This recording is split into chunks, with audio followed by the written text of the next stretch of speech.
This week in Arsenal, the Gunners crash out of the FA Cup at home to Liverpool. Arsenal have lost 3 matches in a row.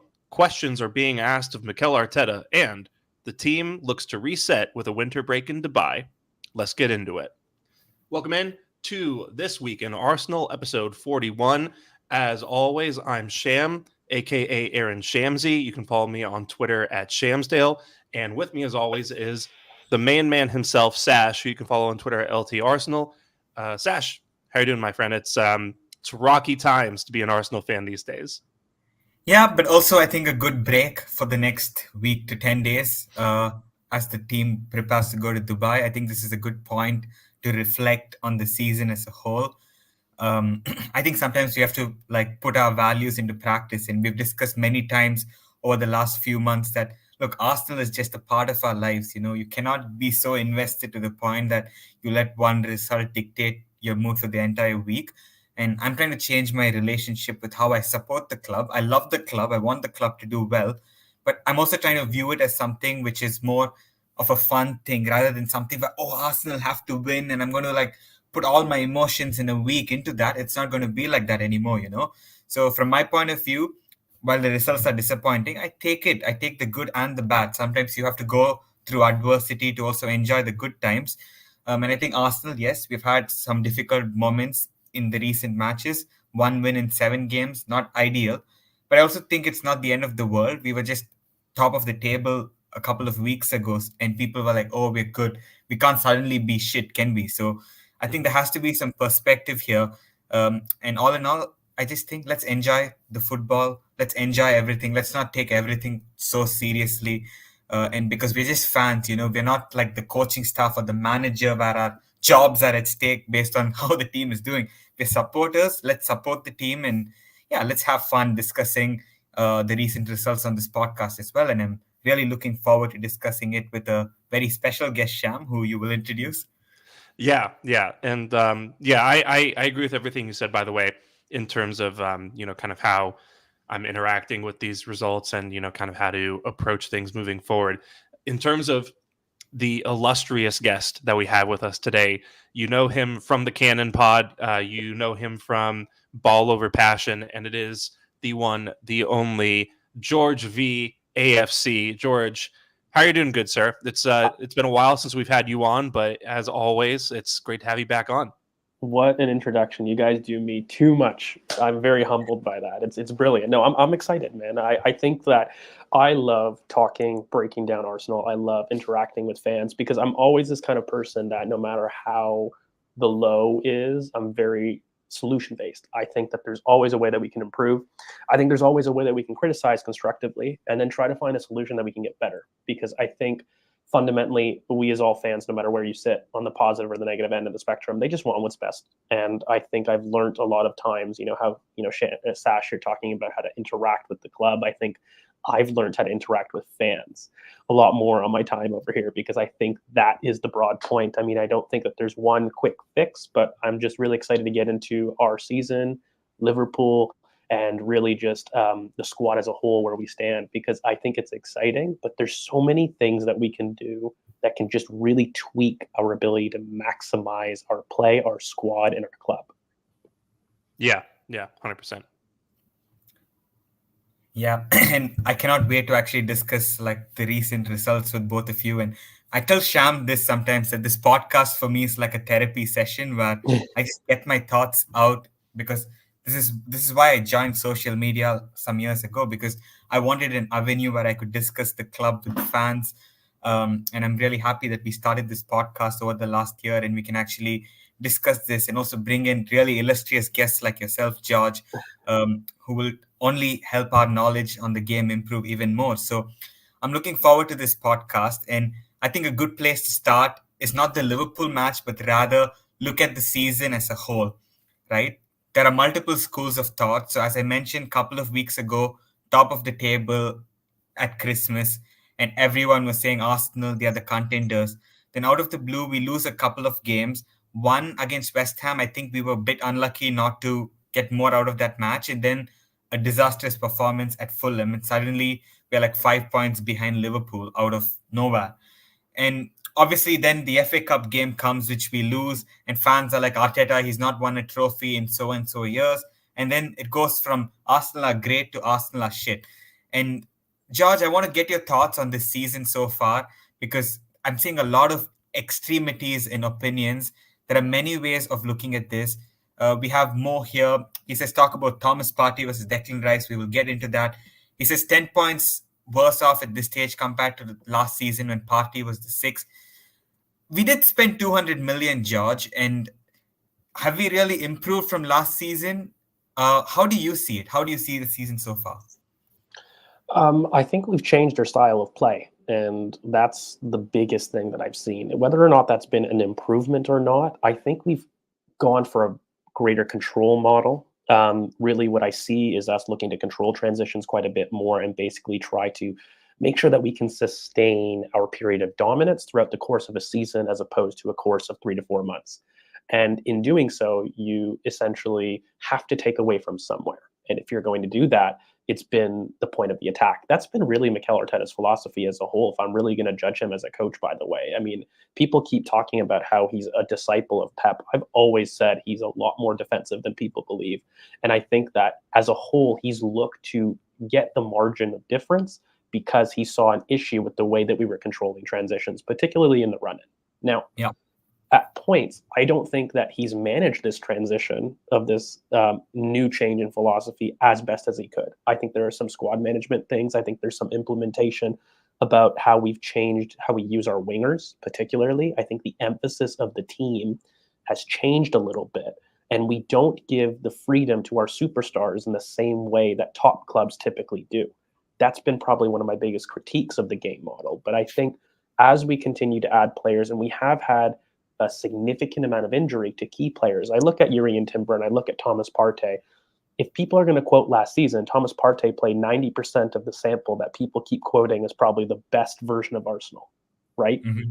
Now, when you start to add Urian Timber, who is your alternative central presence there is a significant amount of central carrying that is absent from the squad. So Mikel has changed. We are now attacking through the wide areas. We're not accessing the middle with our progression as frequently as we did.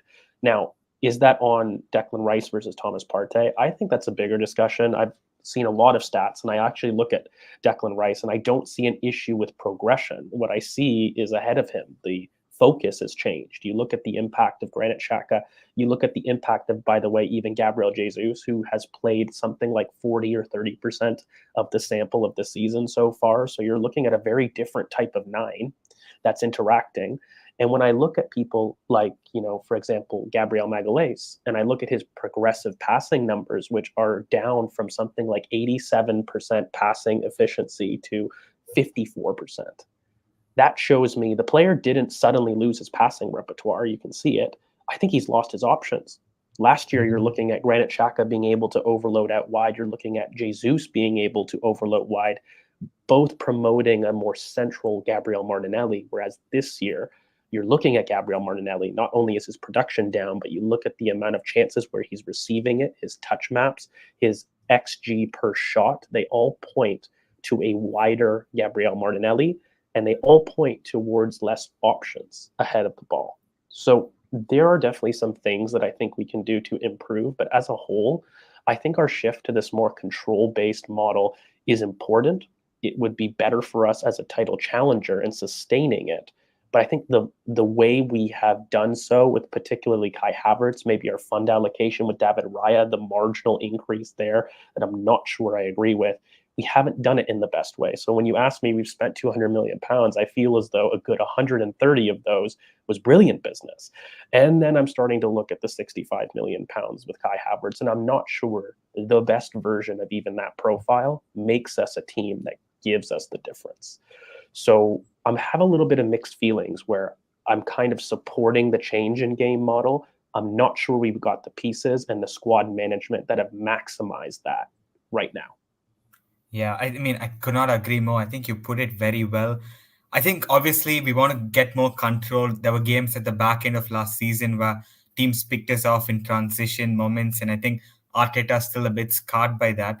And while moving to this more controlled game model is a good thing, I think it also brings with it a bit of short-term pain And I guess, George, what you're trying to say is that maybe this much short-term pain might have not been needed if things could have been done a little better in terms of the signings, especially the Kai Havertz signing for that position. If maybe we could have done something different. But Sham, how do you see it?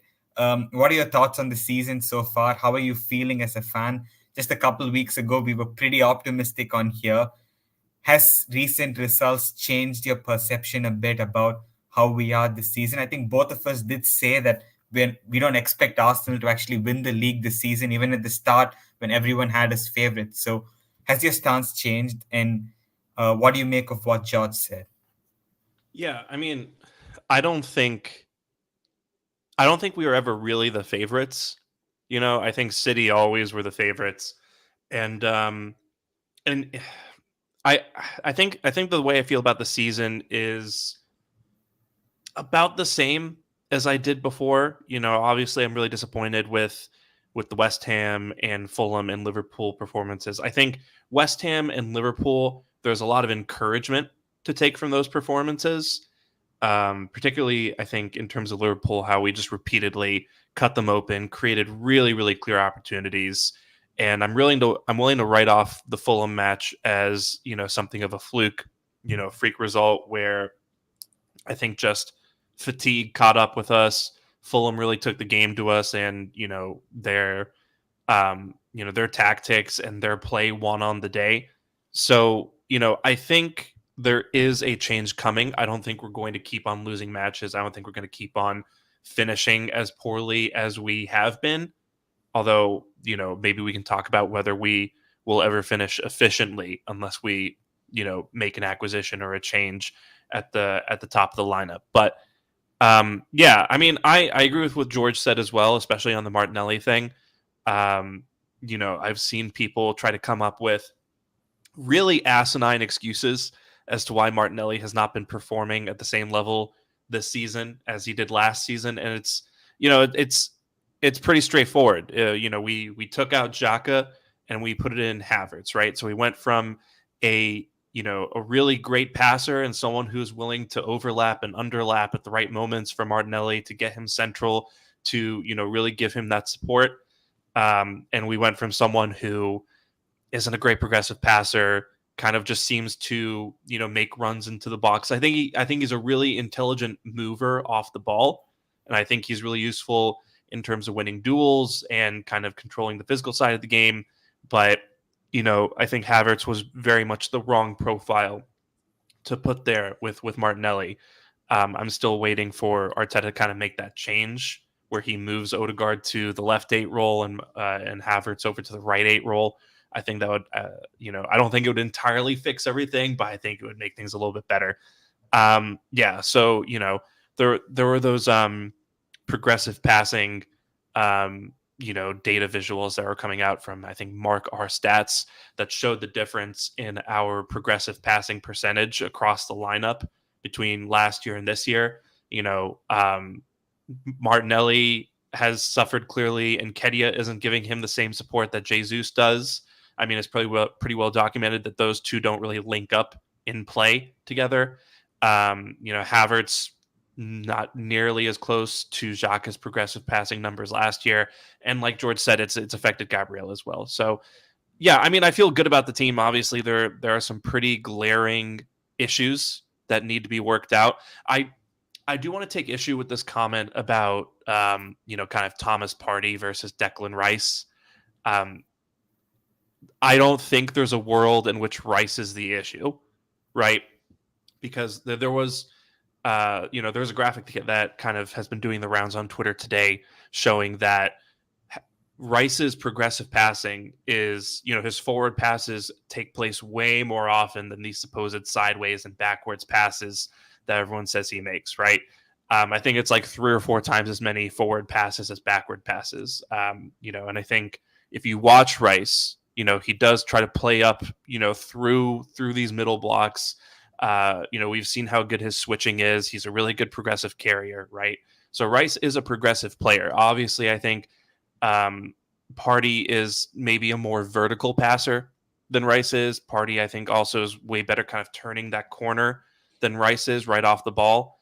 or as soon as he gets the ball. But I don't think it's fair to point at Rice and then point at Partey and say, oh, it's a 10-point difference between the two of them, because Partey's not fit, right? I don't think if Partey was available, we would have been playing Rice at 6 to begin with.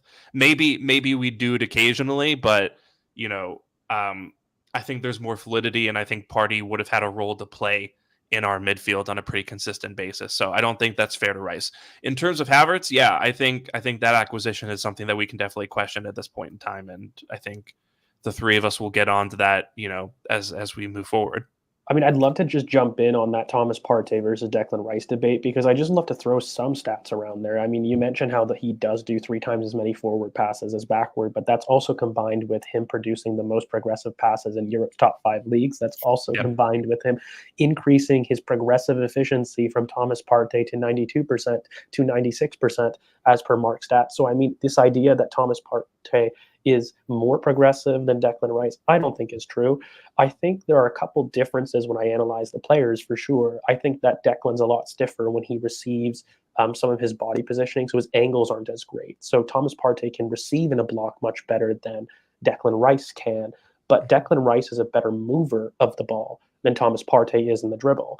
And I think Thomas Partey is a lot braver with his passing. And this idea that he gets criticized for not attempting the most vertical pass as much is actually a decision, in my opinion, from Mikel to exert more control. How many times were we bemoaning the fact that while it's brilliant and we see these brilliant line-breaking passes from Thomas Partey, they always aren't on, and he still forced them. So I think there needs to be a bit more instruction. For Declan can be braver at moments, but he certainly doesn't lack the ability to find people between the lines or break lines. He does it brilliantly.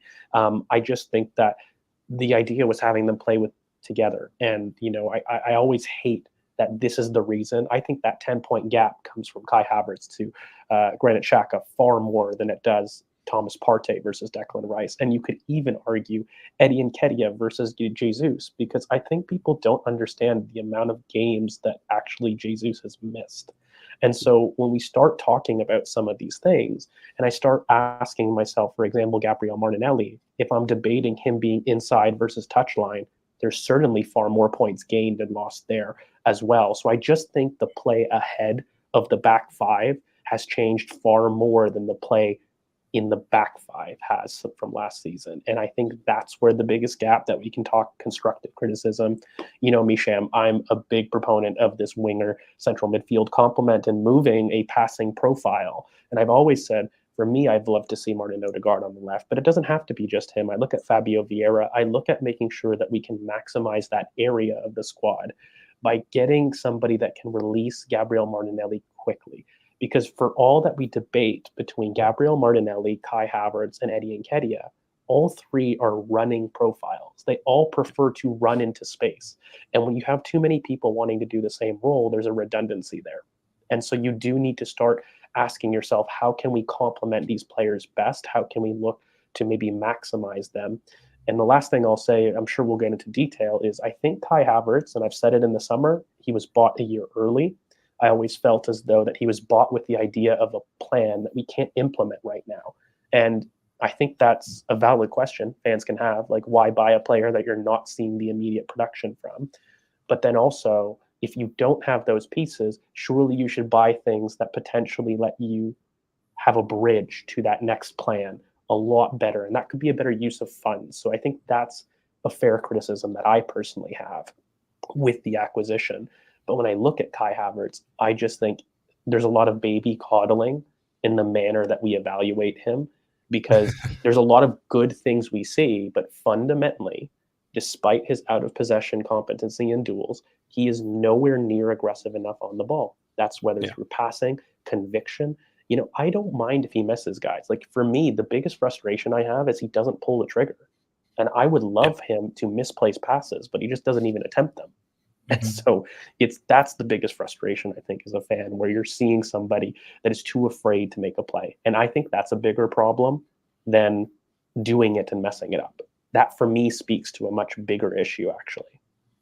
I think that was really well put. You mentioned the stat about Declan Rice being the highest in terms of progressive passes across Europe.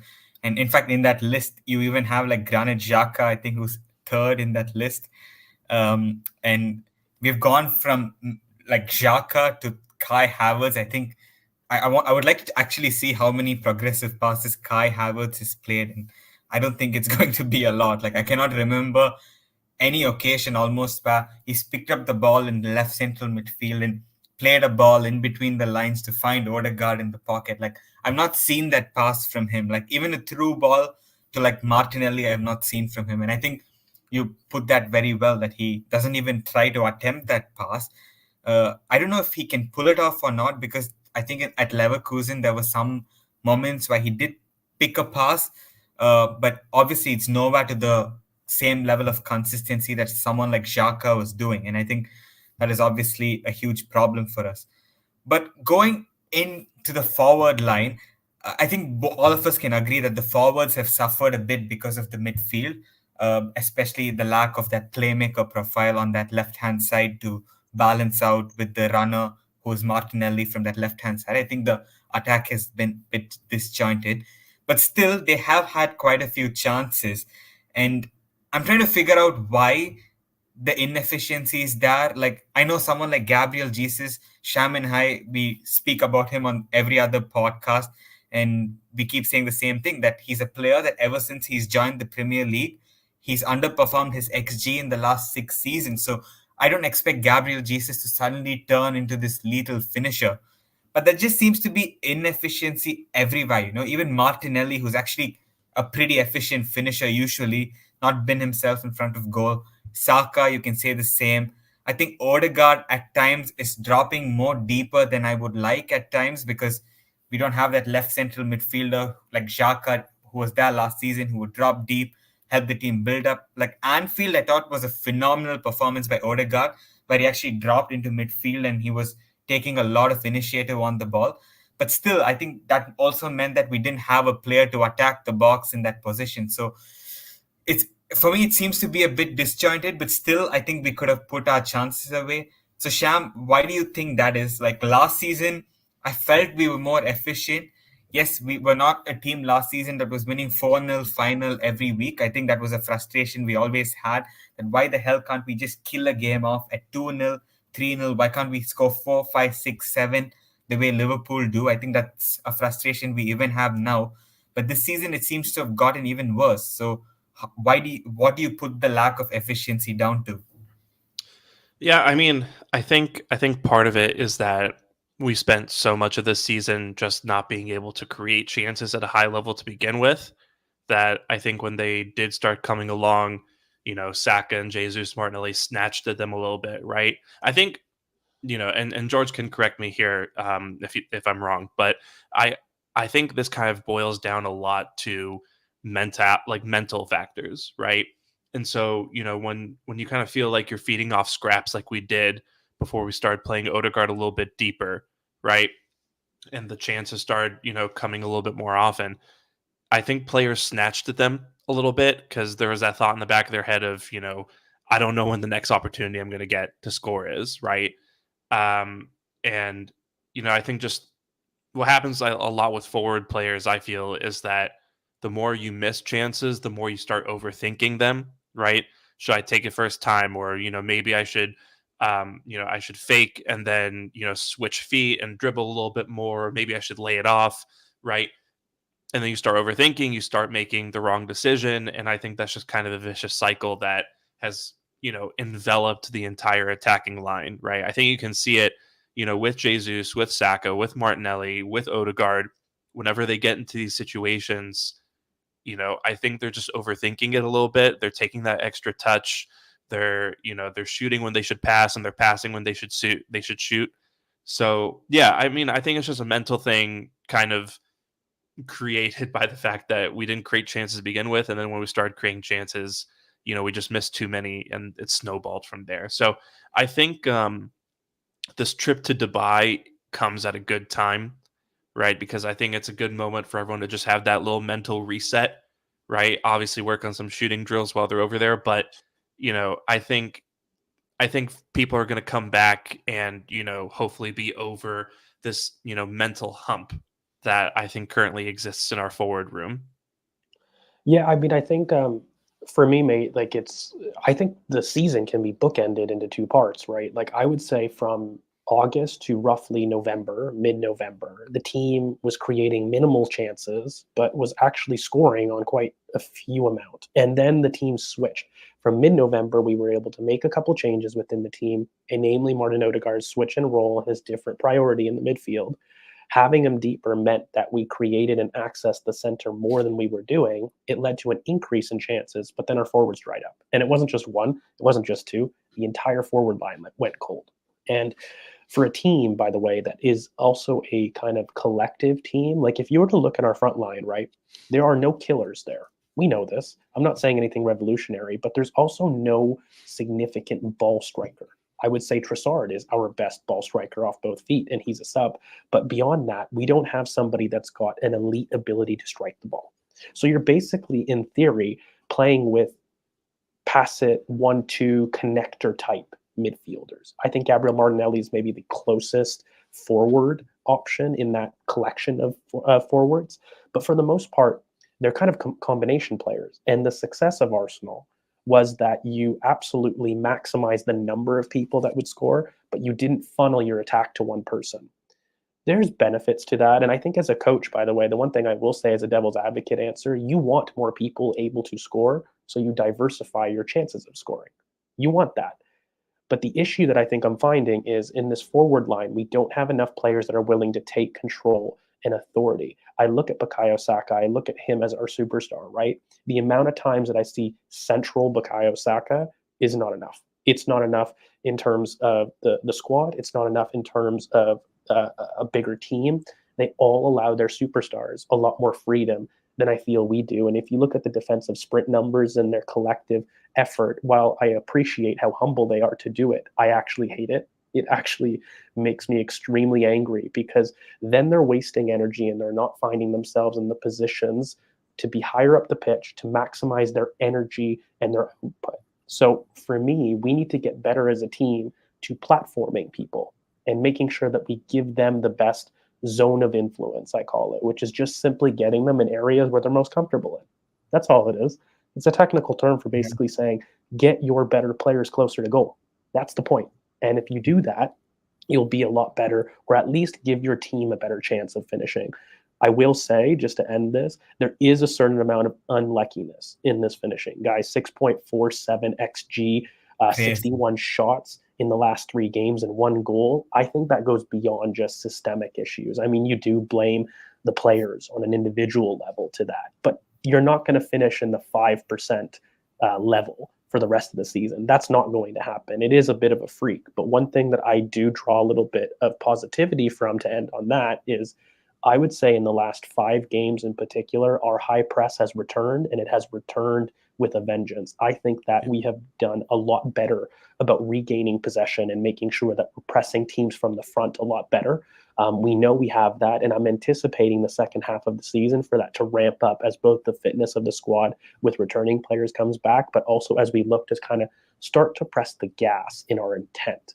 Because for me, I agree with you, Sham, a lot of it's mentality in terms of finishing, but it's also just aggressive instinct. Like, how many times do you see people turn and shoot at the goal? Like, I don't care that it goes in off target. Where is that I want to score? Everybody is, I want to make sure I make the right decision. And that is, I think, the biggest handbrake on finishing, at least. You need to operate more on instinct. Some of that's making sure we give a platform to get our instinct players closer to goal, Martinelli. But another part of that is you having the balls to do it. I mean, as players, I mean, you've got to take your chances, right, guys? Kai Havertz missing an open goal from a set piece where he's supposedly an aerial presence is not good enough. You know, you can't coddle that. That's ridiculous. I look at even Martin Odegaard in terms of the chance that he gets hitting off the crossbar. Mate, you got to finish that bottom corner. You're at the top of the box. You've got to finish that. Bukayo Saka, he's not alone. The amount of times that we see him with an open goal and he's not as convicted in his actions there, it speaks to him, obviously, and the whole forward line is not having a bunch of chances. But in order to change it, I'm a big player of controlling the things you can. And when you're in those positions, make the right decision. And I just don't think we've been doing that enough in the final third, by the way, not just this season, even last season. I think one of the big critiques was brilliant job, Arsenal, getting into the final third and into the box. Our efficiency of final actions poor. And that's been a theme, you could argue, from an Arteta forward attack for a while, right? Like I think, maybe only Aubameyang is probably the only one that has been serious in terms of being able to convert efficiencies. But as a whole, if I really had to critique the Arsenal attack, a lot of them have suffered from this efficiency issue of final actions. So it's definitely something I think we can improve, but it's a valid critique, in my opinion, that I think the players can do. But as long as you're generating the chances, I think I'm not going to be as pessimistic going into the second half of the season because I have seen an increase. Mm-hmm. Yeah, I think both of you made phenomenal points on this whole topic of efficiency. And I think, George, you mentioned at the end about the way we attack, getting our best players closer to goal, getting them in the best positions.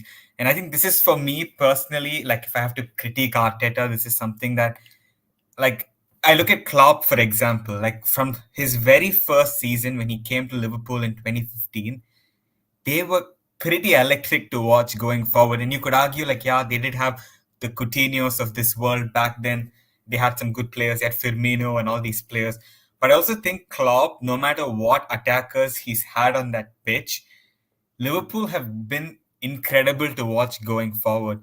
And Klopp called Martinelli a talent of the century some seasons ago. And I think Martinelli is a top talent, no doubt about it. But sometimes I think at Arsenal, we just don't bring the best out of him.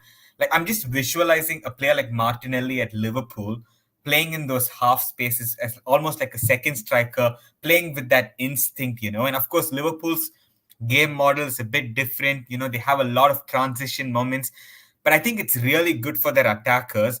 And I just think the way Klopp is as a coach, he's like, go get the ball. And he's like, when you look at Klopp, he's a really attacking He wants coach. them to gamble. They gamble. That's what it is. They I think they're forward players, they're midfield players. They play the forward pass even when they don't think it's on.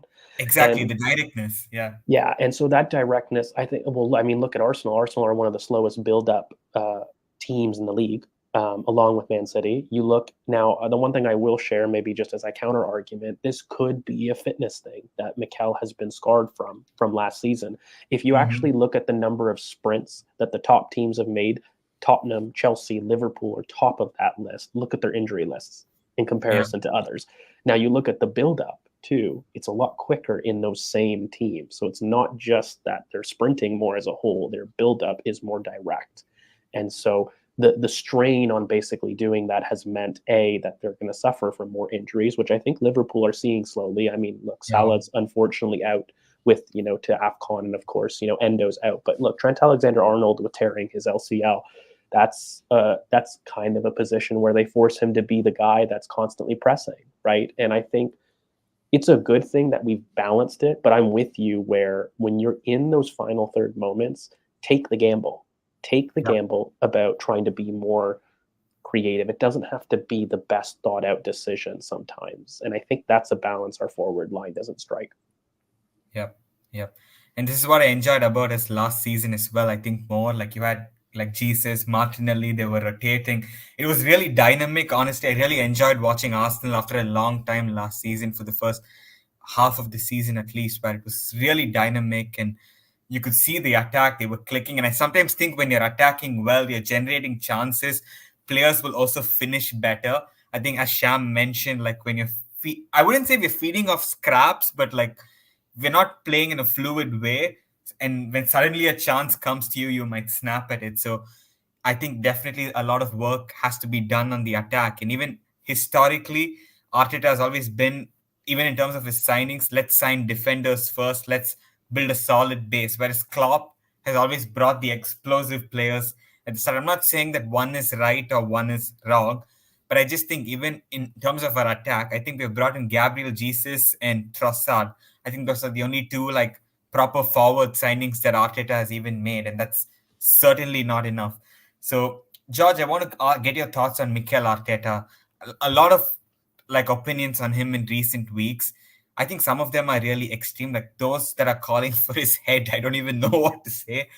Get him out of my club. He's not good enough. And that's exactly how they sound. Yeah, exactly. Right? I think some people have short memories, But I really Mhm. like the way you've like judged Arteta, George. Like you've always been someone that has supported Arteta, even during some dark times back in 2020 Saliba season days. You were with Arteta then, but still you call him out even when he doesn't do something right. Like I remember in the season we finished fifth behind Spurs. You called him out for his mistakes. You called him out last season as well. But how do you see Arteta's tenure at Arsenal so far and his evolution as a coach? And do Arsenal fans have a lot to be optimistic about with Arteta going forward? Yeah, so I think similar to how I see a young talent, I think I see a young manager. And it's no shock. He's one of the youngest managers in the world. And I think as a pure talent, and I look at his coaching ability, his ability to coach a plan A, that's something that fans don't see consistently.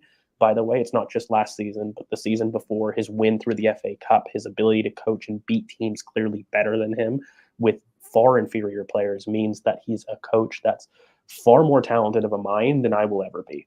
Now, I think that's obviously something to be excited about. And I think he's got the potential to really rival some of the greats. I think the way that he's built the culture of this club from where we were at and where he was bringing about change from a mental state, but also his ability to maximize talent is absolutely there. I look at some of the coaching improvements in terms of Gabriel Martinelli, in terms of Kayaka, in terms of some of the young players in Martin Odegaard. It's without a doubt his raw coaching ability is something to be optimistic and admire. It's very few people in the world, I think, have that. Now, on the other hand, I think that being a young manager means that his squad management means that he's quite steadfast on morals, that he hasn't learned when to loosen the reins.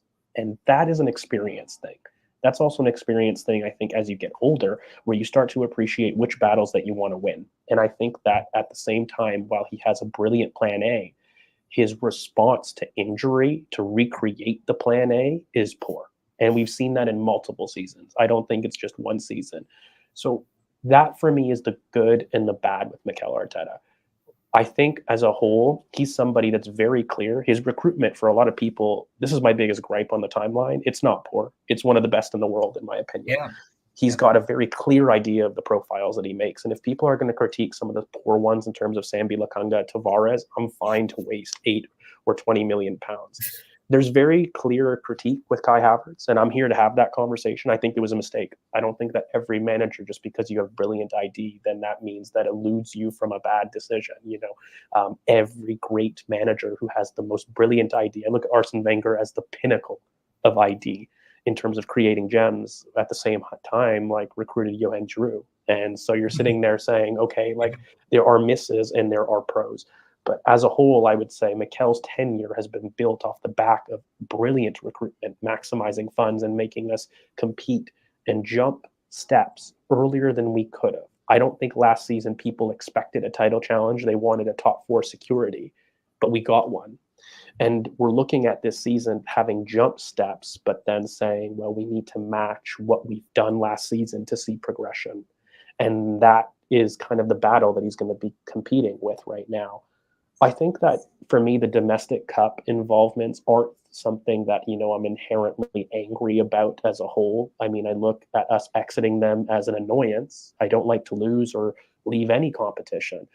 But I think for me, my biggest thing entering this season was I want to see a better title challenge. I don't think you can say that you're favorites when you're competing against the treble winners. And that's a history-making squad. I think it's actually lunacy to sit there and expect Arteta to get a title from there.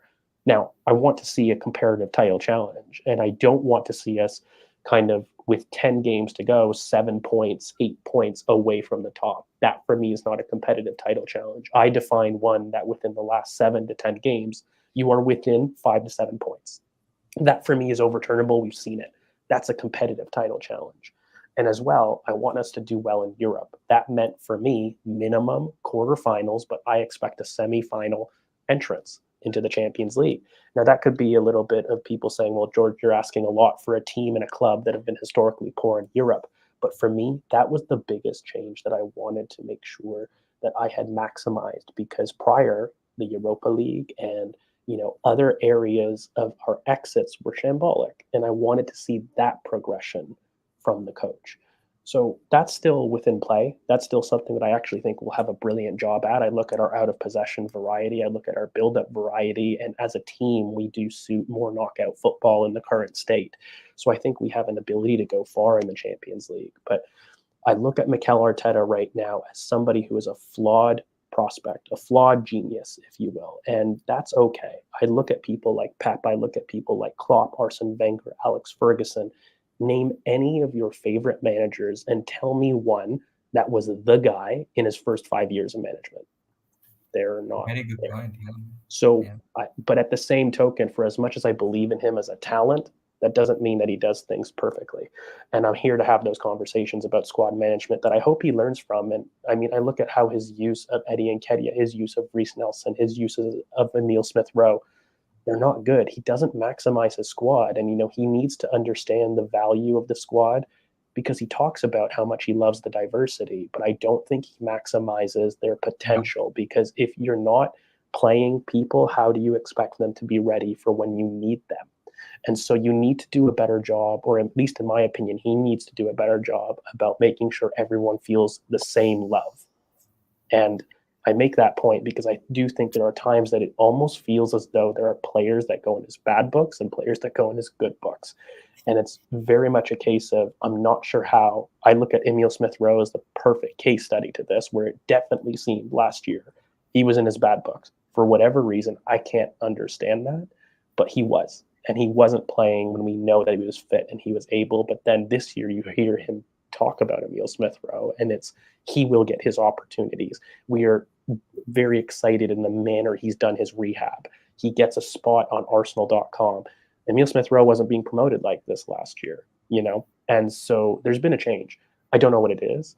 I want to say that's improvement from him in terms of his squad management, but until I guess he plays, it's not really something I can say. And he needs to back up those words really a bit better. So that's, if I had to summarize, raw coaching ability, 10 out of 10.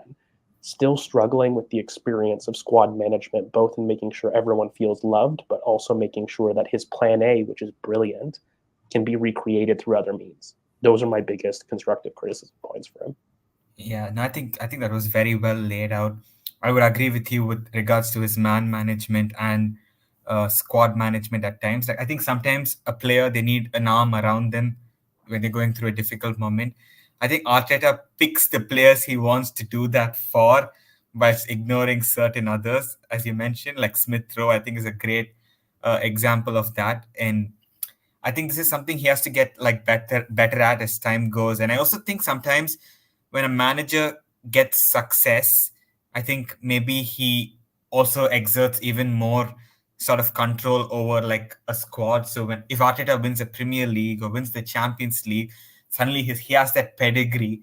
As of now, he's still a very talented coach. I'm not saying the players don't respect him or something like that, but I think that he still has to do something to make some of the decisions he makes. Like, I'm not saying he has an ego or something like that, but I still think that he has to achieve more before making some of the decisions that he does. That's just the way I see it. But all in all, I think people are being really harsh in the recent weeks on him.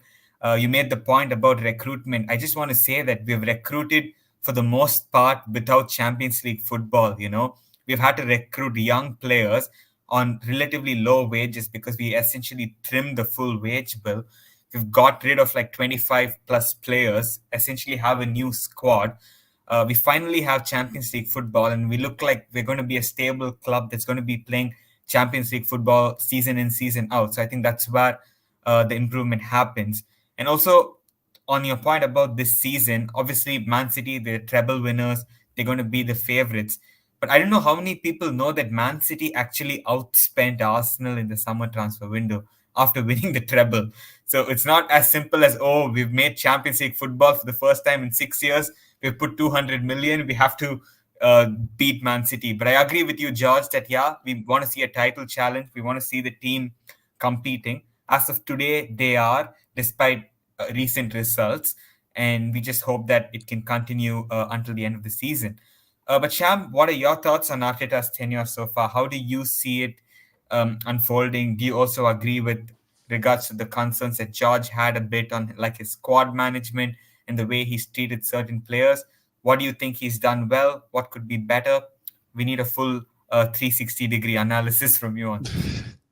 So I was talking earlier on Twitter about how, because there's this thing going around about who's done better, Klopp or Arteta, right? Which I think is a weird question to ask in the first place. But, I was talking about how I think Klopp was, kind of more tasked with rebuilding Liverpool's team, and Arteta was more tasked with rebuilding Arsenal, the football club itself, right?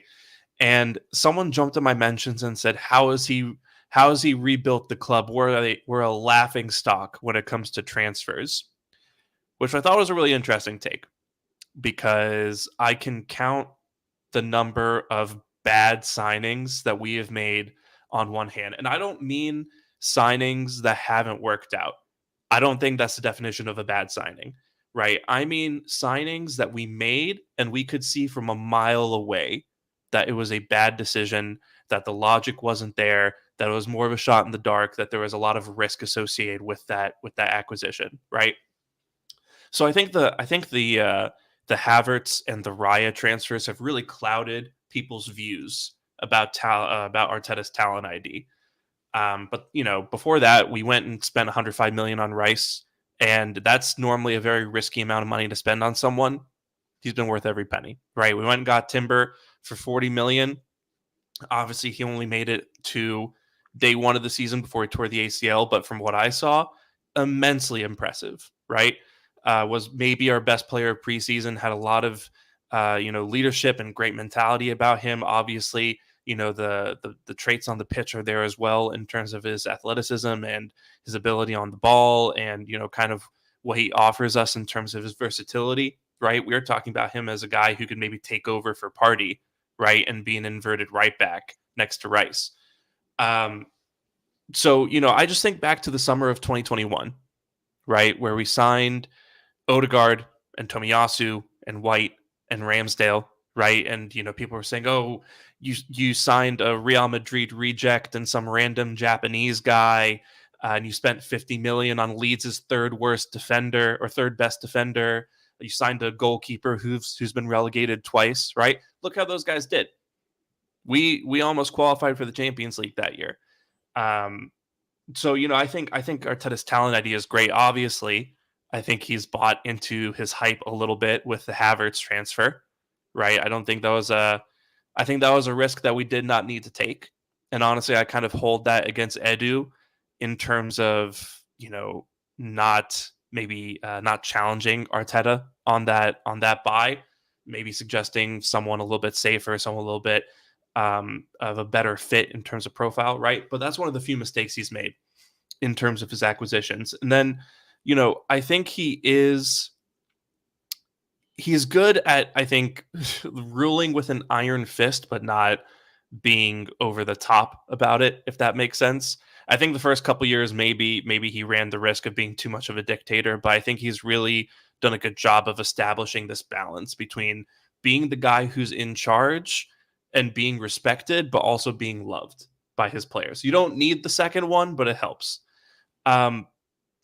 And yeah, I think Arteta's done a really excellent job as manager. Obviously, he has his faults. Obviously, I'm sitting here watching his usage of Nelson and Nketiah and Smith Rowe, and I want to pull my hair out, right? And I think that has been a long-term issue when it comes to Arteta, right? And we've seen this with him re-signing Balogun, and we've seen this more overtly with guys like Maitland-Niles, where when it comes to our academy players who don't necessarily have a use for, who Arteta doesn't necessarily trust, he likes to kick the can down the road on them because they're a body, because he sees an opportunity for them sometime in the future, but we don't know when that opportunity is going to come, right?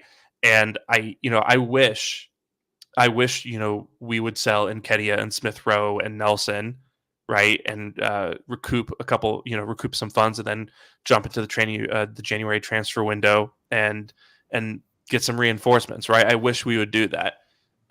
So I do think resource management has been an issue when it comes to Arteta. I think it's a little bit inefficient on his part, and that's something that I hope he gets better at. But Yeah, tactically speaking, I mean, I think he's among the best out there right now in terms of what he can do on a pitch, in terms of how he can set up a team to combat, the strengths and the weaknesses of an opponent in front of him. I think George made an excellent point talking about the FA Cup run, right? The guy walked into a team that was failing, right? Was awful, and he managed to, with 2 loan signings in January, take that team all the way to a final and beat a really strong Chelsea side and beat a City side. So, I just think the standard that we're holding Arteta to is illogical, right? Because, like George said, we're up against a Manchester City team that effectively have all the money in the world to spend. Like you said, Sash, outspent us in the summer transfer window after winning a treble, right? They went and spent 100 million on Guardiola while we went and spent 100 million on Rice.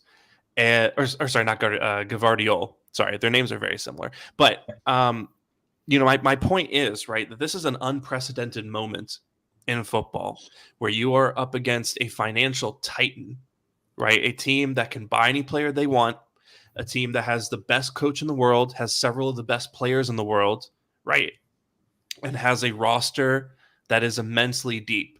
They're probably the only team in the Premier League that very rarely feel injuries the way that the rest of us do. So I see people getting on the timeline and saying, this was the season when Arteta was supposed to win the Premier League or the Champions League. What are you talking about? Like Liverpool can't do it. Liverpool won 1 of the last 6, and they're parading that around, right? So, and no disrespect to Liverpool, that is a feat to beat City to a Champions League, to beat City to a Premier League. But they won the other 5 Premier Leagues of the last 6. They just won the Champions League next season. They're favorites this season. So it's a bit of an impossible standard to say, yeah, I expected us to win something this season, right? Yeah. It's, that's, do Marseille fans sit there and say, yeah, this, we got into the Champions League last season. This is the season that we win Liga. No, they don't, because they're up against PSG. How are they going to beat that? Right. So, I don't think we're in that kind of a situation. I want 2 things out of Mikel. I want to consistently compete, and I want him to avoid making bad mistakes repeatedly. That's what I want out of him. It's okay if he makes mistakes. He's a young manager, but if he makes them over and over and over, right? If we're talking about this resource management thing in 2 years, right? That's when I start to get worried. That's when, maybe we start talking about alternatives. But yeah, I don't see anyone out there who really comes close to, what a great manager for Arsenal Football Club Mikel Arteta is right now. The one thing also I wanted to just provide a little bit of context with, to be fair, look at his pursuits. Who has he looked at? Mudryk, Rafinha, Neto. It's not as though he doesn't know he needs another versatile winger in the squad. What are his striker targets? Factually, Tammy Abraham, Dominic Calvert-Lewin, right? Vlahovic. He knows he needs these profiles, right? It's about, if you've got a budget, though, if I only give you $100 and you're looking at a mixer that's worth $200, you're not able to get it. You need to get the spatula. You need to get maybe the pasta maker that can make part of the dough. You need to get things that can maybe help you, but you can't buy the final product. So I do get, like, I understand Mikel knows the holes. I think what frustrates me is the holes in the playing management with the squad he has, he's slow to react to. So what do I mean by that? I look at our Villarreal Europa League exit with Emile Smith-Rowe, false 9, when we all were calling for Bukayo Saka to go to left back, and he does it in the Premier League game after we've already lost. I look at this year, moving Martin Odegaard for, in my opinion, needing to play a little bit deeper. We wait a couple months to do that after he's been really, really poor. Those are the slow things that I just think he needs to improve himself upon. But also, after that, last season, sorry to cut you off, but last season playing Rob Holding at right center back and then playing Kivior, the match after we effectively lost the title race. Right. And so those are things that, look, I think us as fans, we can see as potential alternates that could maximize things better. He's just slow to react to them. And of course, no manager is perfect. Like, you're going to see the way Klopp, for example, has maximized his midfield is ridiculous. I don't see why there's no defensive solid anchor in the way that he's recruited McAllister, Szoboszlai, Curtis Jones, Harvey Elliott. There's a mismanagement there. I look at Pep Guardiola. He's been somebody that has most recently added really sturdy defenders to his back line that previously he would not have done. And so that kind of is something that people critiqued. He's addressed it, So I think as a whole, we can talk about Mikel having cons, which he does have, but I think he learns from his mistakes, but he's also a little bit more methodical in terms of not being as brave to implement drastic changes quickly during a season. I almost feel his most drastic change happens in the summer. He creates new plan A's at will, but then during the season, it's like, well, what about if you've got an injury and you really believe in this plan? How do you do that in a different way? That's where he really struggles the most. Yeah, I think I like the point that you both made. Like, I think the proactiveness and just doing certain decisions a bit quicker. And yeah, you mentioned that he's very methodical. I feel sometimes he follows the protocol too much. Like, there was this Champions League match when he should have brought on like a youngster, but he doesn't do it. He wants to like manage the squad. Like, I can see where he's coming from. Like, you want to keep the squad happy. Maybe if you bring, I don't know, a couple of young teenagers on, maybe your Eddies and Trossards are not going to be too happy about it, maybe. But I just think sometimes he needs to like be a bit more of a maverick and make like a decision that you wouldn't expect him to make. Like, even his substitutions are pretty predictable. Like, what he's going to do around the 65th minute. He's going to take Martinelli off and bring on Nelson or Trossard. It's like standardized the way he goes about his thing. I'm not saying it's necessarily wrong, but I wish sometimes he could be a bit of a maverick and not follow protocol so much. But I also guess that's just who he is as a person and as a manager. So there's not much we can do about it. But you guys did mention about the signing of Kai Havertz, and Sham did mention that Edu perhaps should have done more. Sham, I want to speak to you actually about Edu Gaspar, our technical director, our head of football, I think he is now. When he joined the club, Arsenal... Your favorite person. Sorry? Your favorite person. Yeah, my best friend. Yeah, exactly. We get it, Sash. You don't like Edu. Yeah. I put something against Edu the other day on Twitter. I went outside and came back home like 400 quote tweets. I was like, what is happening here? Yeah, I got flame broiled, my God. I got destroyed for my stance on Edu. But I still think it's a topic that I want to speak about. And that's why I love doing this podcast, because I can say whatever the hell I want without much of a backlash. I want to ask you, Sham, about Edu, because in my opinion, I think we could do better than Edu. Like, if you ask me, can you find a better manager than Arteta today? I'm scratching my head a bit and I'm like, no, I think Arteta is really good. But Edu, I think he has had some pretty questionable moments, right? So the first thing, he was hired by a guy we sacked, Raul Sanlahi, by the way. He was hired by Don Raul in 2019. He comes in, and some people say he's the guy who hired Arteta. I'm sure he had a role to play, but I think what happened was it was Raul who drove that decision to hire Arteta. Arteta was obviously a candidate the club interviewed in the previous year. So I don't know how much of it you can fully put down to Edu. And in the initial few windows, we were signing clients of Kia Jurabchin, your Williams, your Cedrics. Even Pablo Mari came from a client, Arturo Canales, who is close to Edu and Don Raul at the time, and Cedric as well. And I think people just put everything on Don Raul, but I think personally there was more to it. Like, even the signing and then the subsequent extension of David Luiz, I felt had a lot to do with Edu. And I would say that it's only since Arteta became manager officially, like the club promoted him from head coach to manager, I think it's only from then that our recruitment has actually shown some signs of improvement. Even the signings of Lokonga and Tavares, which fans consider flops, I'm not considering them to be flops. It's well established by the Athletic that both of those were recommendations by Edu, and it didn't stem from Mikel. I'm not saying Mikel has never made a mistake, but what I'm coming to say is Edu has made some questionable decisions at the start of his tenure, and all of these players like Ramsdale, Ben White, Tomiyasu, These were players that Arteta wanted. And even the media outlets, reliable outlets like The Guardian, they've come out and said that Edu wanted Emerson Royal over Tomiyasu. He wanted the goalkeeper Neto over Ramsdale. There's a lot of reliable reports where I think Arteta has actually trusted his talent ID and come out on top. And so what I don't understand is this, okay? People praise Edu for building this squad, but Arteta gets all the criticism when a signing like Havertz doesn't work out. For me, the final bill with the recruitment lies with the technical director or the head of football, because he's the guy that's setting the direction of the club in the short term and long term. He's from Brazil. He's apparently very well networked in Brazil. I can't even think of one South American talent that he signed who's actually been like a top talent. Like, he's not signed even one from that. He signed Pablo Mari, he signed Marquinhos. So I think there are a lot of concerns with Edu. I think a lot of them are quite valid. And we're speaking about how the club can get even better, Sham.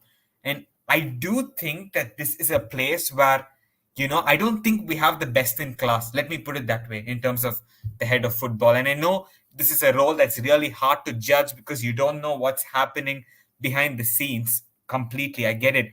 He's operating under certain constraints, budget. I get all of this. But is he the perfect guy? I'm not quite sure, Sham. How do you see it? Yeah, so let me go back to that post you made online, because Tom Canton, writer for Football London, responded to it. He and I had a brief back and forth from that post, and from that conversation, I basically, and Tom, if I'm misinterpreting this, feel free to correct me. But what I gathered from what he said to me basically was, Edu is there to make whatever Arteta wants happen, right?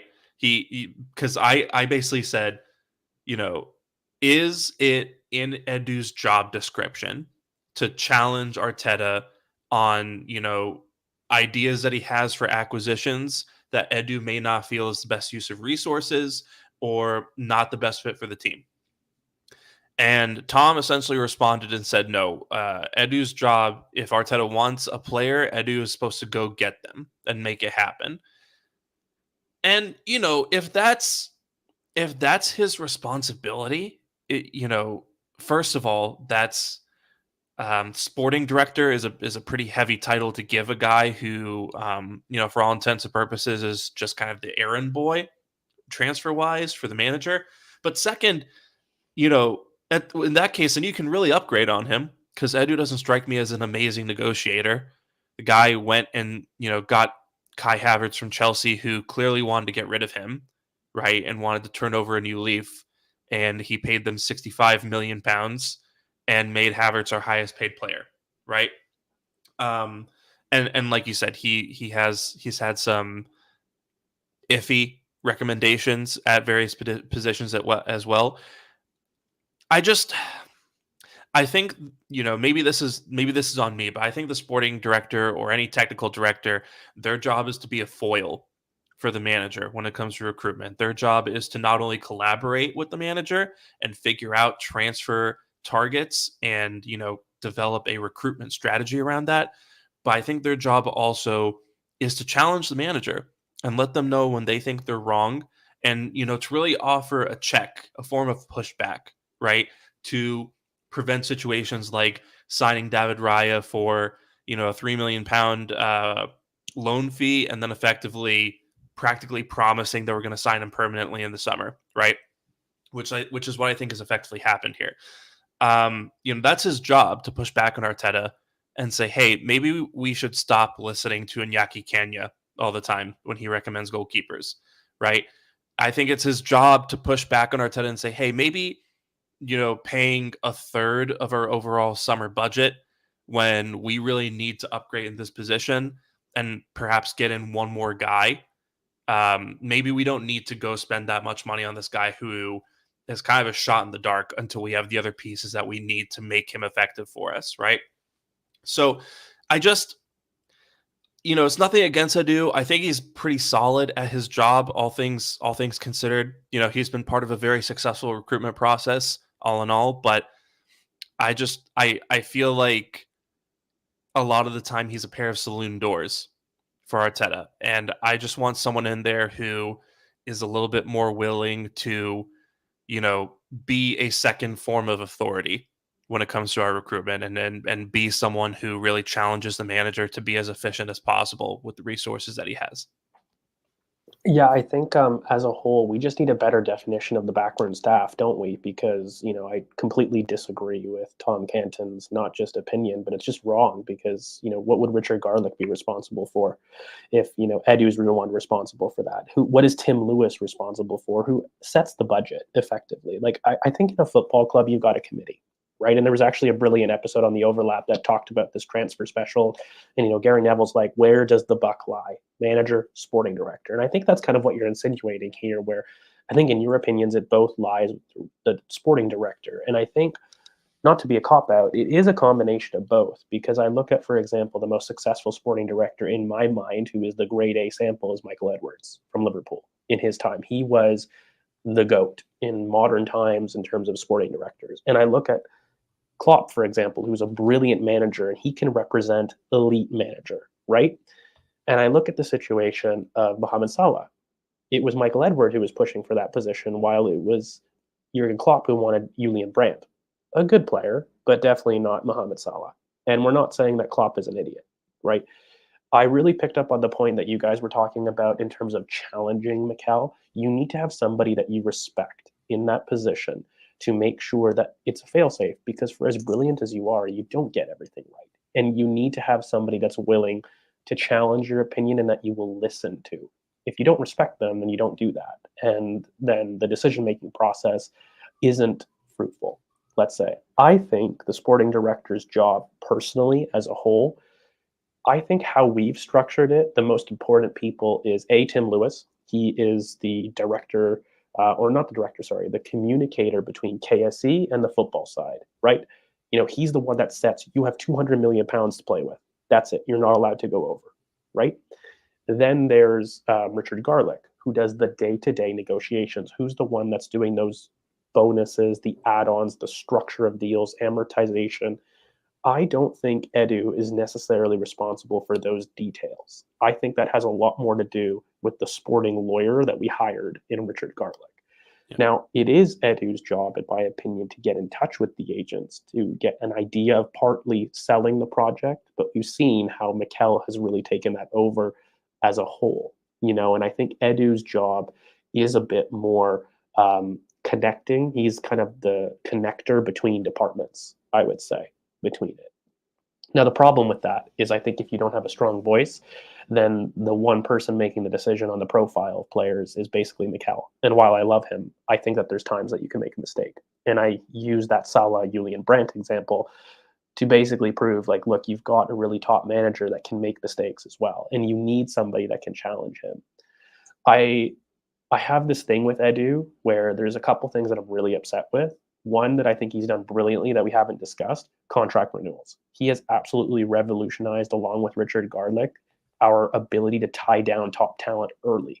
Like, if you look through the squad in the last 18 months, I think everybody that is a significant player has received a contract extension. So that's brilliant. He does a brilliant job about enforcing that. And he does a very good job about making sure that we have a plan for those contract renewals. Like, I look at, Reece Nelson, by the way, who was going to leave on a free, we've tied down now that we can make a profit off of. Like, we're doing better in that department. Check. Now down to the negatives, because there's a couple. For me, having a Brazilian sporting director meant, why aren't we maximizing the South American market, which becomes even more important when you talk about Brexit and some of the laws about recruiting talent coming in. That's not good enough for me. The fact that you mentioned, Sash, that he's only recruited basically Mari and Marquinhos is ridiculous to me when there's an explosion of Brazilian talent that's coming out right now. So he's not doing good enough in terms of us finding clubs that we have connections with, or at least can maximize. Like, every sporting director or club has a niche in the market, right? Like, there's no way people are not going to find out gems anymore. Football's too big. But you should have an expertise in a particular market. Arsene Wenger had the French market. Edu, in theory, should have the Brazilian or South American market. We don't really see that. So we don't get a scope of improvement there. Then I start to look at kind of the loan system. He doesn't organize loans that are very good for not just assets we can't sell, but also our youth, where I think as a whole, we've really struggled to find effective loan systems there because we don't maximize the profit that we can make from there. I look at Dominic Solanke at his moment when he was transferred from Liverpool. He made them 19 million pounds. Guys, that's not low figures. That's pretty significant. And when you look at the talent of Hale End, I look at people like Charlie Patino, Mika Bireth.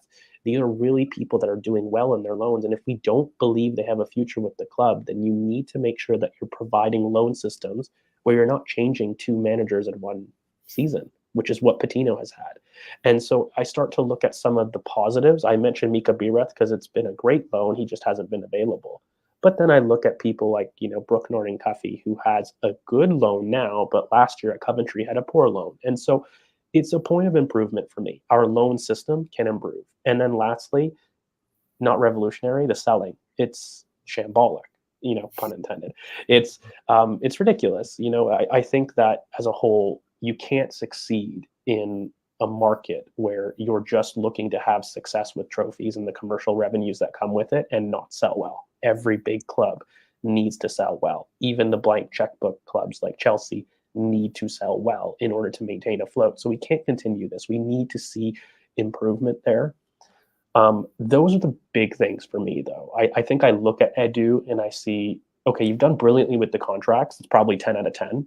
But then I look at, do you have a niche in the market? No. Do you sell well? No. Do you have a loan system that produces talent or profit for us? Not really. And so there's things that I think he's improving with.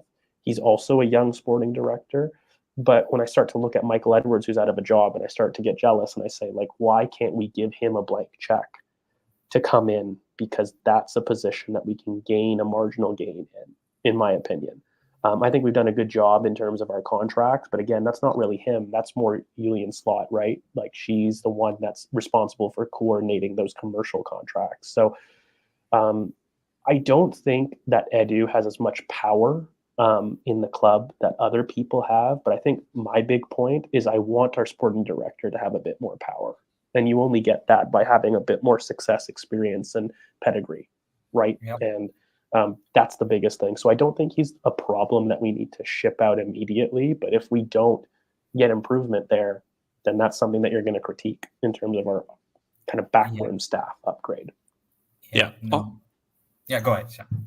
All I'll say is that a sporting director with power looks at Arteta, not using guys like Nketiah, who we could maybe sell for 25, 30 million, not using guys like Nelson, who I think go for maybe 15 to 25 million, not using guys like Smith Rowe, who at one time we got an offer of 25 million pounds for, right? Mm-hmm. And I think a good sporting director with that pedigree, with that trust, with that authority goes to Arteta, or whatever manager, and says, are you going to use these guys? Are you going to use these assets on the bench? No? Okay, well then I'm going to sell them.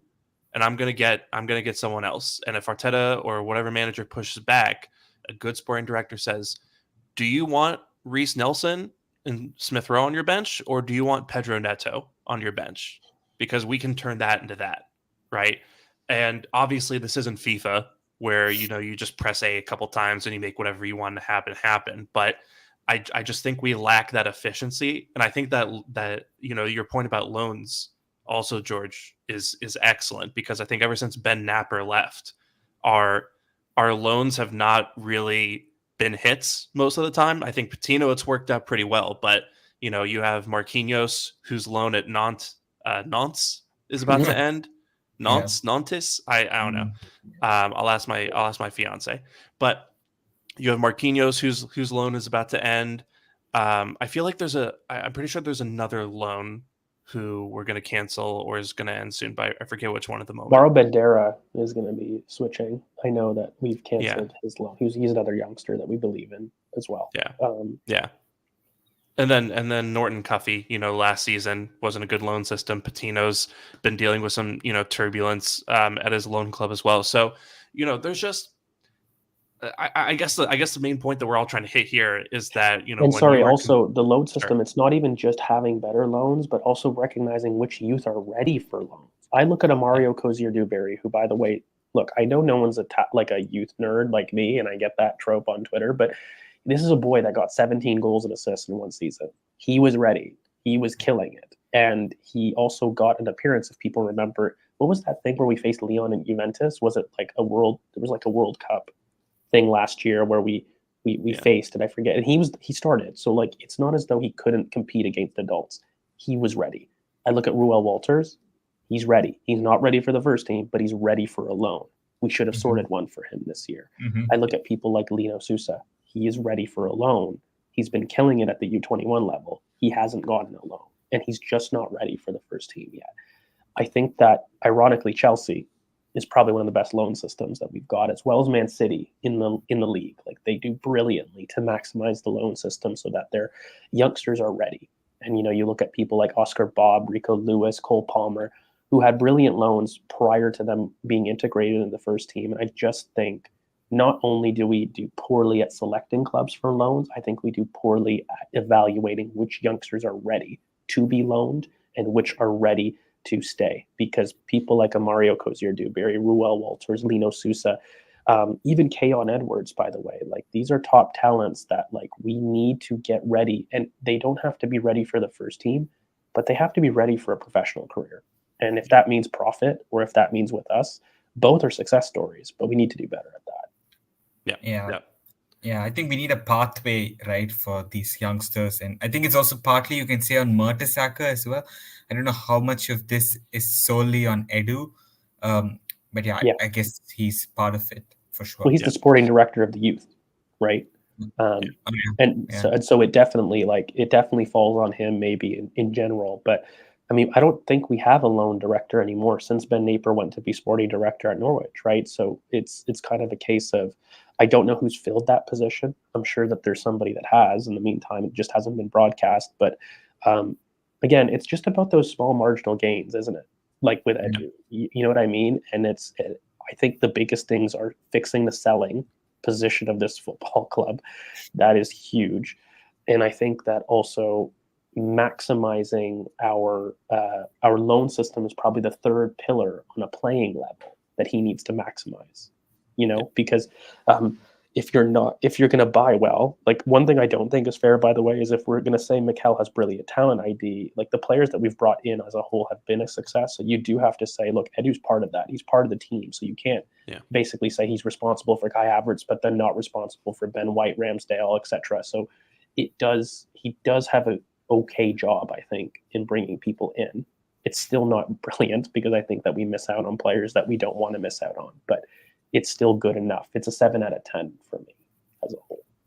But if you can't sell and you're operating at like a 2 or a 3 on the selling market, and then you're doing the same on the loan market, like, those are two major playing sides that affect a career. If you're not going to buy, you're going to sell, or you're going to loan. Those are the only two options, right? So he has to do better at that. Yep. I think bottom line, I think all of us can agree, decent job. But I sometimes think he's not ruthless enough. I think that's what it boils down to. And as you mentioned, anywhere we can make those little gains, we have to make them. We have to make tough decisions, I think, to actually get to where we want to get to, because I think we have a manager who's there, but the sporting director, even if we're saying he should not be sacked right now, I think we can all agree that there's question marks there which need to be answered. So let's hope he can put to bed some of the doubts we have in the coming transfer windows. We're actually already close to the 1 hour, 20-minute mark of the podcast. So I just want to finally end with this, George. You're a guy who loves scouting, right? Like, I've learned a lot of new players' names which I never heard of before through your account. And you've always been passionate about this thing of squad building, trying to see what holes that Arsenal need to plug to get to where we want to get to. So I want to ask you, what is the way forward for Arsenal from a squad building point of view? What positions do you think need to be addressed? And as well, which players are you looking at to plug some of these gaps that we will look to fill in the coming windows? So I think you have to separate it into immediate needs and things I like, want to see. So in the immediate term, in the next two windows, I include January and the summer. I think an immediate need is a backup 6'8", because I don't want to be relying on Thomas Partey's availability down the line. But also we do have Jorginho and El Neni leaving on freeze, in the summer. That opens up space for another 6'8", regardless if Thomas Partey goes or not. So I think another 6'8" option is definitely on my agenda. I don't think that has to be expensive. I've looked at Youssouf Fofana from Monaco, who I think is a brilliant player in the last 18 months of contract, who shouldn't cost more than 25 million pounds, roughly, maybe 30 at the maximum. So that's a brilliant player that you could do. I think when I look at another one, we need a marquee forward. I'm not dead set on it having to be a striker. I think if you, for example, went out to get a really superstar left wing from AC Milan, I would love it. But I think you do need... Sorry to cut you off there, George, but if you're to get a left wing, does that mean Martinelli plays down the middle? Is that what you're looking at? Absolutely. And it's been something that I've been shouting for the longest time, that I believe that's where his best potential is individually, Martinelli. I think he's more strikes me as a Luis Suarez than other profiles. But again, you can also buy a striker that does similar to Jesus, that overlaps wide and gets him central anyways. And then you're looking at your Victor Osimhen's, who I think, as terms of the release clause, has been made to be available in the summer. Like, that contract extension is because big clubs are going to buy him. So, but for me, I don't care if it's striker or left wing, but it needs to be a marquee forward, a killer. I think that's very vital. And we need our £100 million investment, guys. Like, we've done it in every position. You know that we've spent £100 million on goalkeepers? If you actually start to tally it up. Like, you look between the Matt Ryans, the Matt Turners, the Runnersons, the Ramsdales, the Rayas. That is almost it's a lot of goalkeepers. And then you look at the defense. We all know how much we prioritize the defense between Kiwior, between Gabriel. Saliba we already have, but between Ben White, Zinchenko, like, we've allotted Timber. We've allotted investment there. And then, of course, Declan Rice. The midfield got its £100 million injection. I want the attack to get his £100 million injection. So it's a marquee forward. And then lastly, I think we do need a central center back option that can come in and be versatile to multiple roles. My favorite is Usman Diomande. I love him. I think he has a £70 million release clause, which is quite big. And people might ask, do you really need another central center back? But that's the reason we lost the title last year, because we don't have somebody that can effectively move into that position, but also have versatility to other roles. I look at Ben White operating on one leg for the last 3 months, and that scares me. I look at, our availability of both Zinchenko and Tomiyasu, and I don't like it. I think we need a very sturdy option that can provide us with some real quality in those positions. And especially if we're looking to have more of a diamond or box midfield going forward, you need another defender type in there that is more somebody that can be the central center back, which is a very different role to the wide center backs, right? And that's mainly about baiting opposition.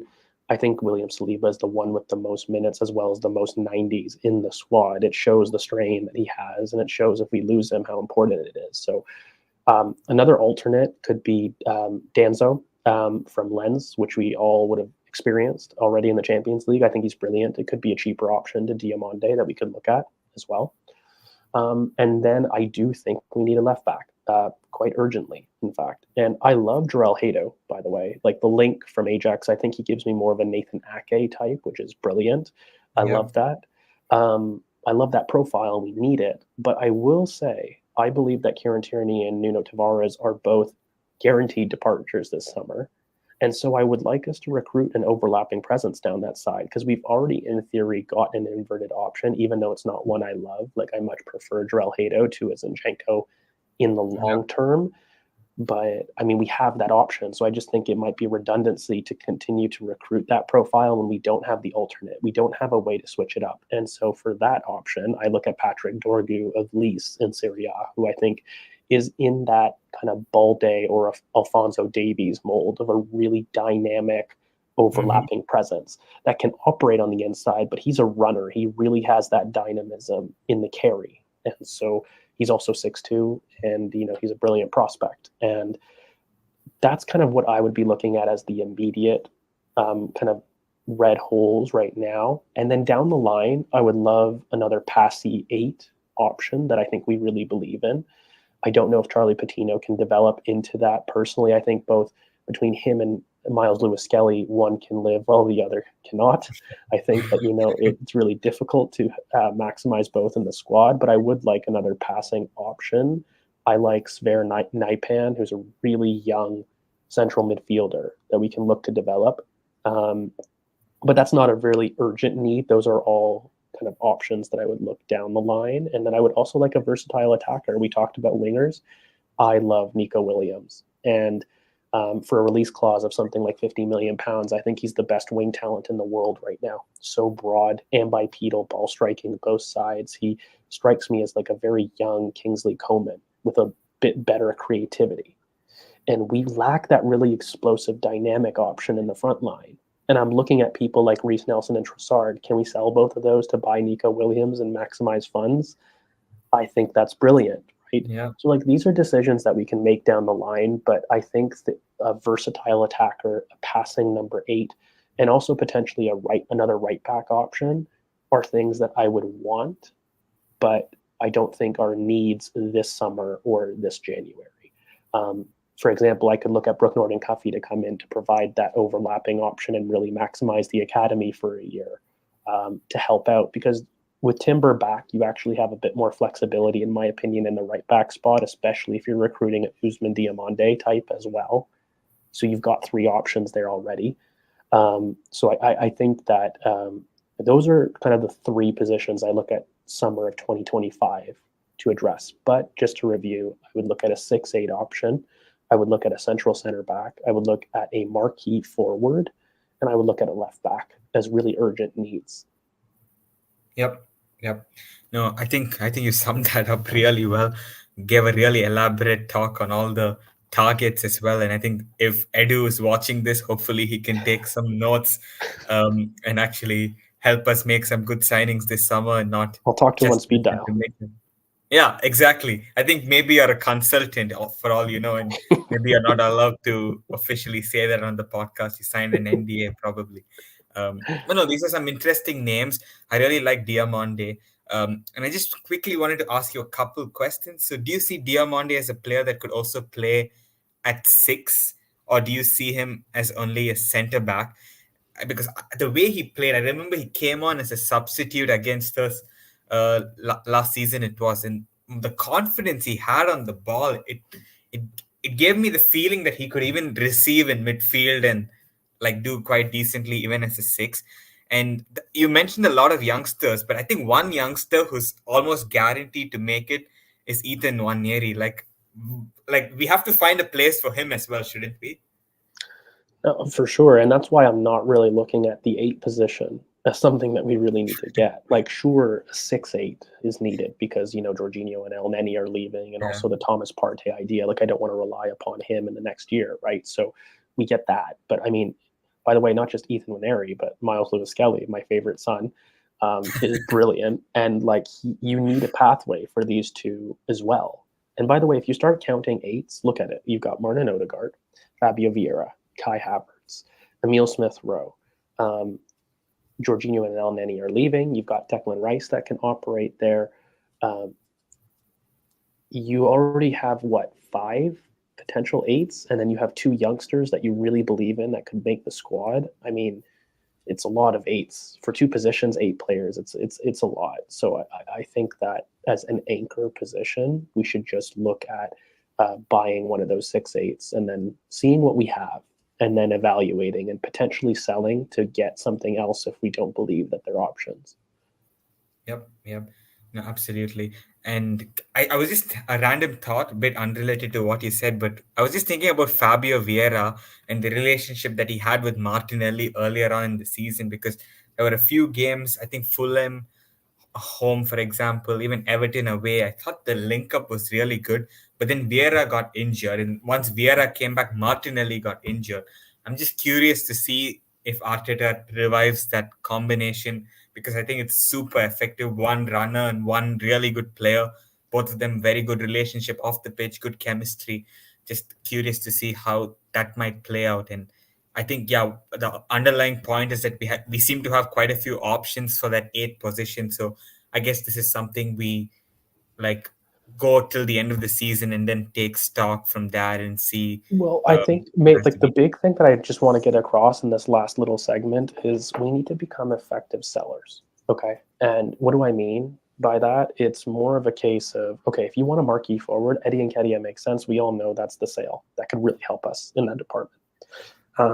You look at a Nico Williams. Why do you need both Reece Nelson and Trossard when, you could maybe use that to get a more explosive winger profile that we don't have for 50 million pounds as a release clause? Like those two easily provide you with the money for that.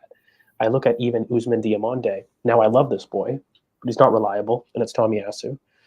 And I think that if you were able to sell him for maybe 30 million pounds or 35 million pounds to a Bayern Munich who do have a lot of interest in him and to other clubs that would like a player like that, and you replace it with an Ousmane Diomande, that is smart squad planning. You look at, the 6-8 position. We've already sold 2 on Freeze and Jorginho and Elneny. Like you open up space. I'm all about making sense. And I really look at Kieran Tierney and I look at Tavares, for example. Both of those sales should fund a left back. Right. And it should fund an overlapping left back profile, in my opinion, because you're losing that. And so it's not the fact that like Kieran Tierney left. It's the fact that we never recruited an overlapping profile to replace Kieran Tierney. And something that we're yelling about this season is having a potential overlapping presence to push Martinelli inside. Right. So like those are the decision making processes, whether that's Mikel or Edu, that I want us to get more we're better at, just smarter at, right? Like we can maximize things a bit better by operating in this manner. Yeah. He loved it like so much that he could pause. Yeah, I think Sash. Oh, there you are. Okay. Yeah. I think Edu hacked into my Wi-Fi and made me disappear. But Sham, what do you think? How do you want to build the squad going forward? I think George pretty much hit the nail on the head with the way he saw it. I would completely agree with what he said. But how do you see it? Is that something you might perhaps do differently? No, I think George really, really got it right in terms of, the players he talked about, in terms of the profiles we should be looking at. Yeah, I mean, I think just the thing I want the most is a killer. I do agree with George where you can get a little creative. Right, it doesn't have to be a center forward that you can sign, but I mean, I think outside of Osimhen, right, in the event that we don't get him and he, decides to go to Chelsea for no reason other than money, I think there are so many options available on the market right now that are very underrated. Right, you got Benjamin Sesko, you have Joshua Zirkzee, Santiago Jimenez, Evan Ferguson. Victor Gyökeres, I think, is also a really interesting player. So, I think this summer I would expect a center forward signing. And if we don't get a center forward, then hopefully we get, preferably someone on the left side like Liao or, like someone else who, just knows how to put the ball in the back of the net and, create clear-cut chances for their teammates and we go from there. But yeah, I do think we need some overlapping presence as well. That's one of the things that I wish we could do in January, right? Even if it means recalling Tierney or signing Ramsey. Or signing Ramsey. Oh, Tavares is the other loan that was going to get canceled, right? Even if it means just taking Tavares back and just playing him as someone who, will overlap for Martinelli and help get him central. I think that's something that we need to do. And yeah, I do think that 8 room is getting a little crowded, right? And there are, maybe we cut our losses on Fabio Vieira, or maybe, we stop kicking the can down the road with Smith Rowe, or, maybe someone wants to come George take is Havertz. Fuming. George is fuming. You just went after 2 of his favorite 8s at the club. My boys. I'm not saying those are the guys we have to sell. I'm just saying maybe someone wants to come and give us money for Havertz next summer, and we get out of that. But I think maximizing funds. right? Maximizing funds with people that we're actually using. Exactly. So, I think there are a lot of options out there, right? And I do think the market is maybe a little bit more open than it was last season or the season before that. I think there are a lot of interesting players out there who would make this team better. So yeah, let's just wait and see. And then I I wish we could do something at goalkeeper because I'm not convinced by David Raya. If it was between Raya and Ramsdale, I'd rather stick with Ramsdale and than just get someone to be Ramsdale's backup. So we'll see what we do there. And then, I also agree with the fact that we need, preferably a right center back who can come in and at least somewhat replicate what Saliba gives us. Because currently, the backup plan right now is White plays center back and then Cedric at right back. It's scary, right? Yeah, exactly, George. So This is why we shouldn't have sold Rob Holding. He would have been the yeah. I mean, that's exactly what we should have done. Not a single minute in the Premier League for Palace. But yeah. I think the main point that I want to make here is that we have an opportunity right now to go from top 2, top 3 team to best team in the Premier League, right? And maybe on paper we are that, but I think we have an opportunity to really become a top level competitor. And I think it just means it requires us to be clever in the market, right? And we're going to have a limited budget. And, I just think we're going to have to get smart with how we spend the 150, 200 million pounds that we have in the transfer kitty. So hopefully we can do that. If we can do that, then I'm really, really excited about what lies ahead. Absolutely. This was an amazing podcast. Like, it was so nice to just speak about bigger picture, what happened, what will happen. It was great to have you on, George. Like, it was great to discuss everything that's happened in recent weeks, and as well going forward. And Sham, you as well. It was great for me to just get my thoughts out there and hear what you have to say. But I think this is a good time to end the pod, don't you think, Sham? Yeah. I think this is a good time to put a bow on it. We've run for a little over an hour and a half now. But yeah, it was such a fun conversation, honestly. It's been we're coming up on a year of the pod. And it's just been so fun. And George, thank you so much for giving us your time. I know you got to run in a few, but as always, it was excellent chatting footy with you, talking about the Arsenal, and man, we hope to have you back on soon. Absolutely, mate. Like, it was brilliant conversation. I hope everybody learned something that was listening, and I think you guys are doing a brilliant job here. So I'm always happy to come back whenever you guys have an opportunity. Thanks, bud. I appreciate that. And I always do learn something when I read your tweets or when I talk to you.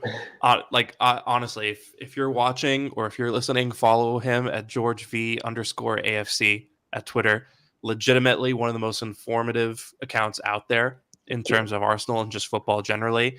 And you can catch George on the Canon podcast. He does that with Bavs and with Alexander Moneypenny, which sounds like a blast.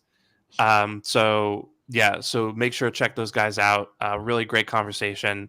And until then, of course, you can follow me at Shamsdale and follow Sash at LT Arsenal. Follow the pod at This Week Arsenal. If you're watching on YouTube, like, comment, subscribe, all that jazz. But until then, we'll probably be back next week with hopefully another illustrious guest to talk through, just the season in general and, what we might be seeing in terms of news between now and then. But until then, thanks so much for listening and take care. Stay safe. And we will be back soon. Bye-bye.